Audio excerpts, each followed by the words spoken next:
¿Cuál es un poco el contexto en el que estamos? Bueno, la pérdida laboral, precisamente. ¿Nada nuevo? No, nada nuevo. Pero hay una cantidad de situaciones que se han ido suscitando y que tiene que ver con que ATE, ¿no? Trabajadores del Estado y otros efectores, cuando uno cada tanto le va echando el ojo, ve que está prácticamente, algunos lugares están ya casi desguazados por completo. Y Y, algunos lugares desaparecieron por completo porque se encuentran en tal cual. localidades donde son localidades muy pequeñas, con pocos empleados, y que esos pocos empleados fueron despedidos y el lugar tuvo que cerrar con todo lo que ello implica, por supuesto. ¿Y cuál es el tema de el riesgo de la pérdida? eh, no solo, digamos, del trabajo, por supuesto, por ende del salario, del poder adquisitivo. Bueno, que se va cortando lo que son eslabones en lo que hacen al seno social. Por eso, por ejemplo, lo de hoy, que es el paro universitario, por supuesto es un reclamo para salarios que están en la pobreza o en la indigencia. Universitarios que tienen largas carreras, muchísimas horas de estudio, muchas veces laburando, muchas veces con familias que con mucho orgullo y dignidad sostuvieron el estudio de ese hijo, de esa hija, de esa otra persona, pero que también lo sostuvimos entre nosotros, que pese a que a lo mejor algunos no transitaron o no transitamos, bueno, yo tuve un breve paso, pero al margen de la situación particular.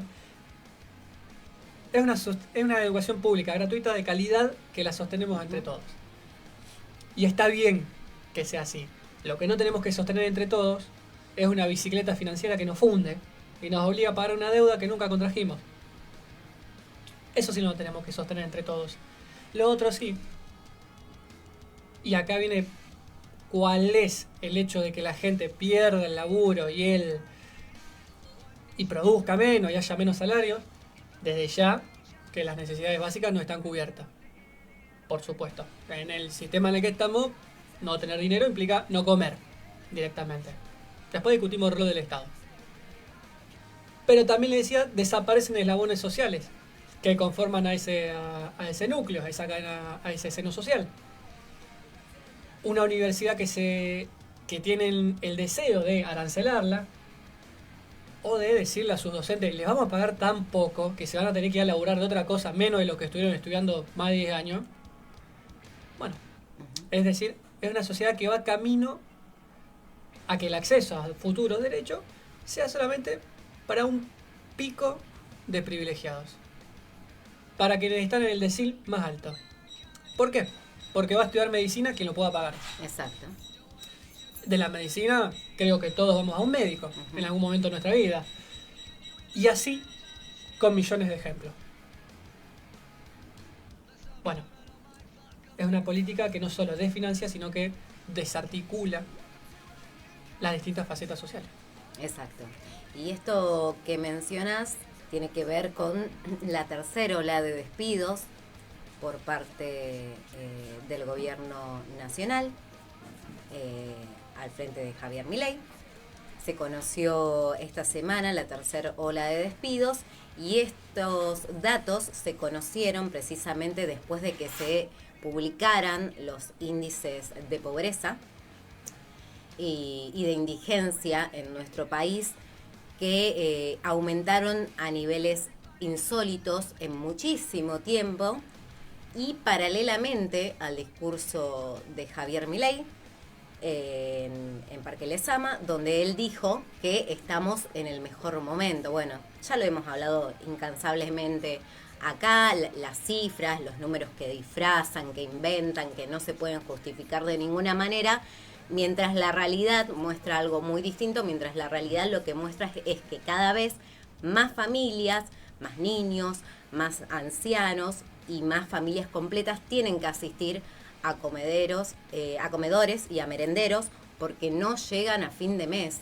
Hoy particularmente en la columna que hago vamos a estar hablando de esa situación, de las realidades que se viven en los comedores y en los merenderos, pero que es producto de esto. Y cuando nuestro presidente se jacta de sacarle el puesto de trabajo a una persona, lo que muestra precisamente es la miseria humana de celebrar que una persona, que una familia completa se quedó sin ese puesto de trabajo, sin ese sustento, porque en muchos casos la persona que fue despedida es sustento de la familia, con todo lo que ello implica. Y esta vez no fue la excepción. Recordemos que a finales de septiembre vencían algunos contratos, que son contratos de 3 meses, ya lo hemos explicado acá, ya lo saben todos perfectamente. Y cada 3 meses es esta desidia y es esta angustia de millones de familias que no saben si van a continuar con su puesto de trabajo, que en muchos casos, como también hemos contado, se han enterado porque han llegado a su lugar de trabajo y no han podido marcar, porque no los han dejado ingresar, porque han enviado listas con los nombres. Y esta angustia va a seguir estando cada 3 meses cuando venzan esos contratos y cuando cada uno llega a su lugar de trabajo y tenga que preguntar si todavía tiene su puesto laboral o no. Y han desarticulado, como bien decía Lautaro, distintas áreas centrales, áreas que trabajan en la promoción. Venimos de incendios en Córdoba, que muchos de estos lugares que fueron desarticulados, porque fueron desarticulados con todos estos despidos, trabajaban precisamente en la prevención para situaciones límites, para situaciones de crisis, que se podrían haber evitado, pero que lo que demuestra este gobierno es que con la quita de todos esos puestos de trabajo y con las distintas medidas que está llevando adelante, lo que hace es favorecer precisamente que estas situaciones ocurran, que no se puedan prevenir, y como dijo ya en otra catástrofe, en Bahía Blanca, confío en que se van a arreglar entre ustedes, básicamente. Sí, a ver, intentamos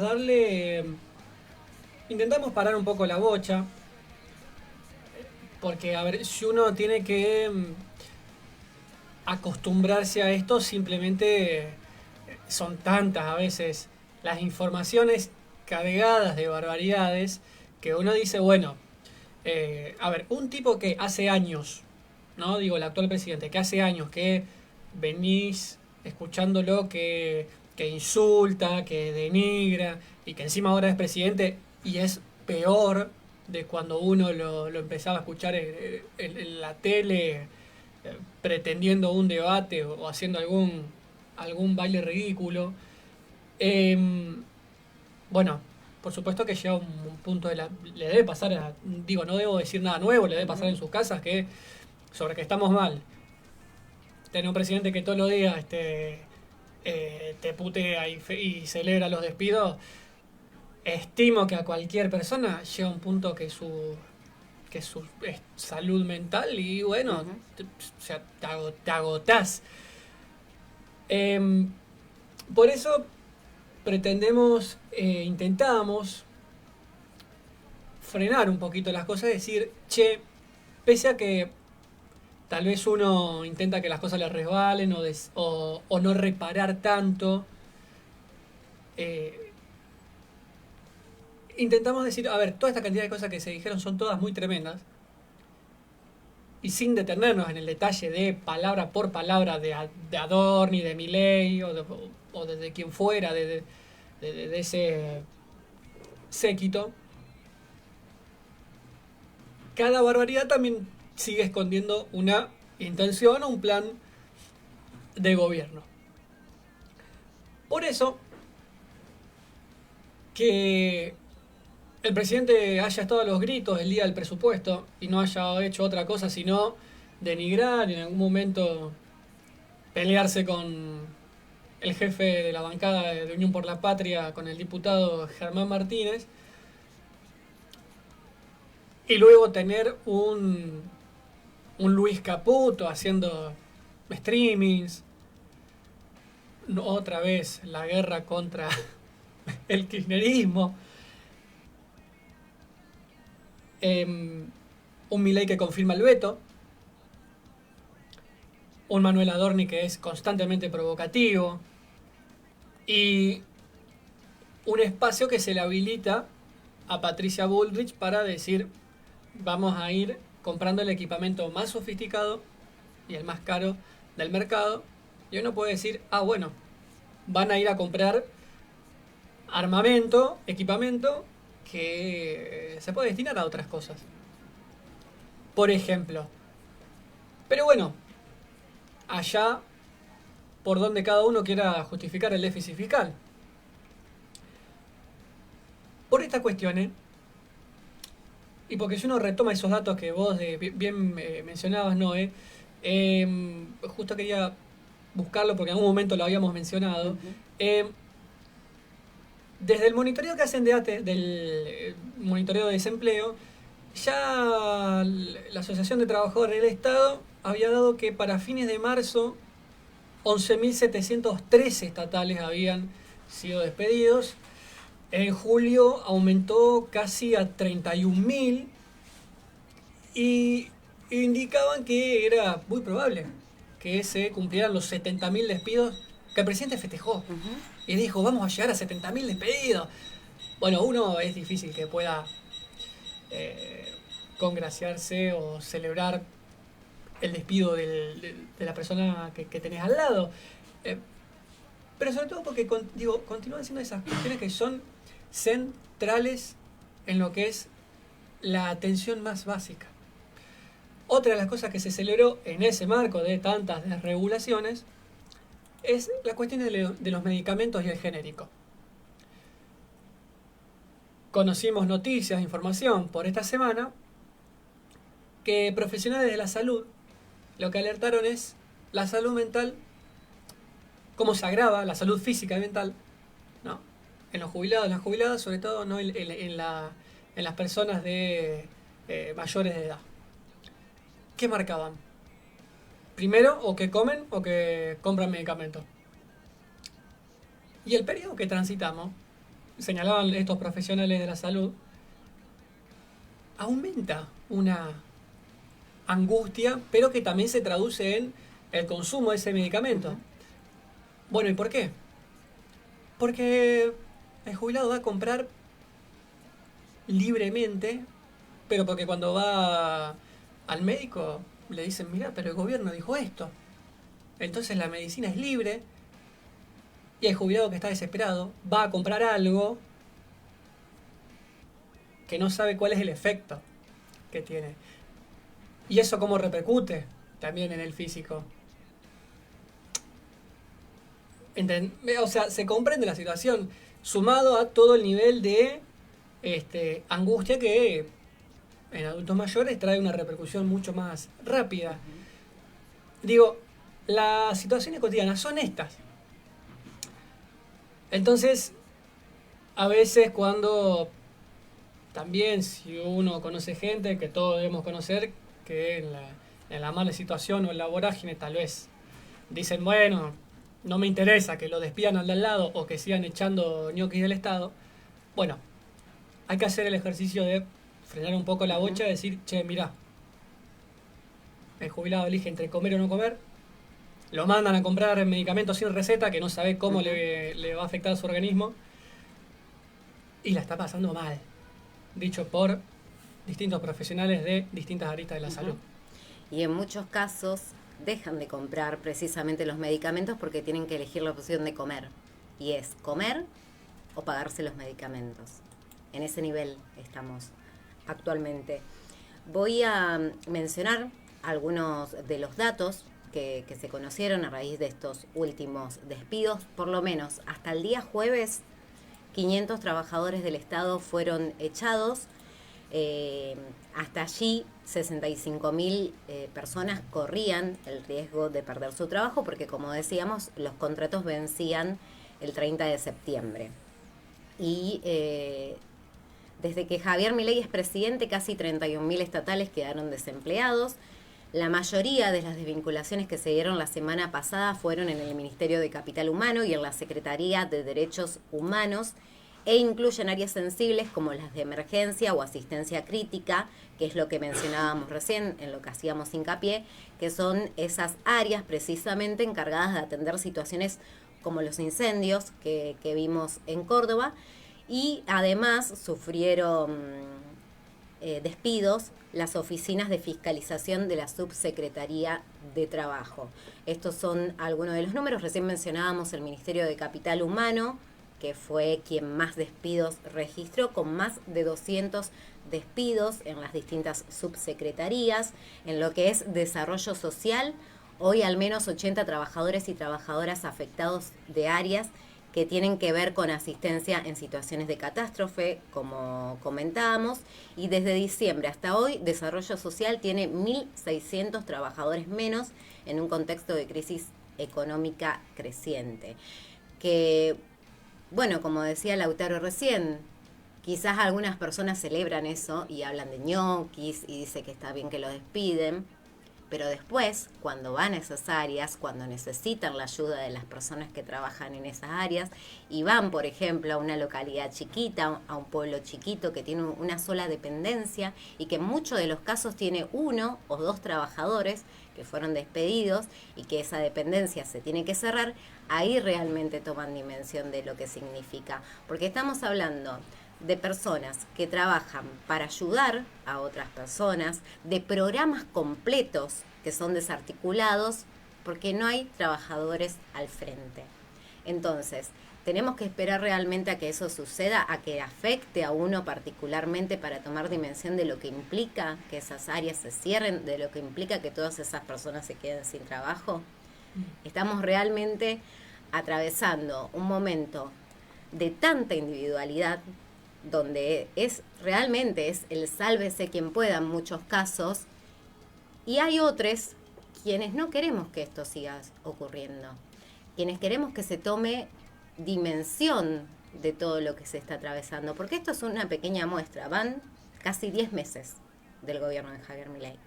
En estos casi 10 meses no solamente estamos hablando de despidos, vuelvo a repetir, la tercera ola de despidos de estatales, sino que también hablamos, como decíamos recién, de jubilados que no se pueden pagar los medicamentos, porque les sacaron precisamente los subsidios a los medicamentos, que sabemos que no, en muchos casos no toman solamente uno, se tienen que comprar 3, 4, 5 medicamentos, y hoy están eligiendo uno de esos 5 medicamentos para poder comprar, y en muchos casos no se pueden comprar ninguno porque tienen que elegir comer.